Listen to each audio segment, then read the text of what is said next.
Hey everyone, welcome back to the channel.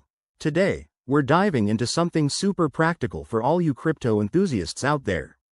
In this video, I'll walk you through how to transfer XRP from Uphold to your Ledger Nano X in 2025. With the crypto world evolving fast, securing your assets in a hardware wallet like the Ledger Nano X is one of the smartest moves you can make to protect against hacks and online threats. So, let's get right into it. First things first, make sure you have everything set up. You'll need an Uphold account with some XRP in it, a Ledger Nano X device that's already initialized, and a Ledger Live app installed on your computer or mobile. If you're new to this, don't worry, I'll keep it simple. Step 1. Open your Uphold app or website and log in to your account. Navigate to your XRP wallet and select the option to withdraw or send funds.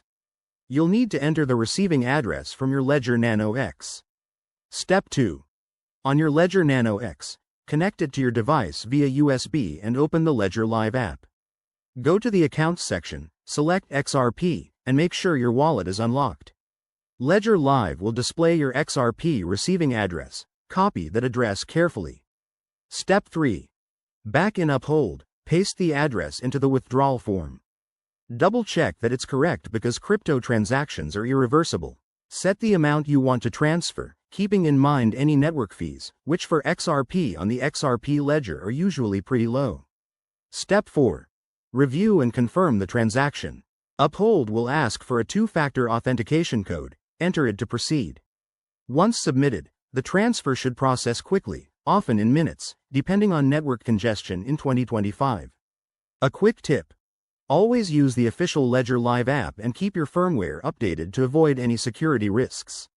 Also, never share your seed phrase with anyone. There you have it.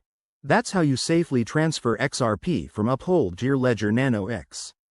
If you found this helpful, give it a thumbs up, subscribe for more crypto guides, and drop your questions in the comments below. Stay secure out there, and I'll see you in the next video.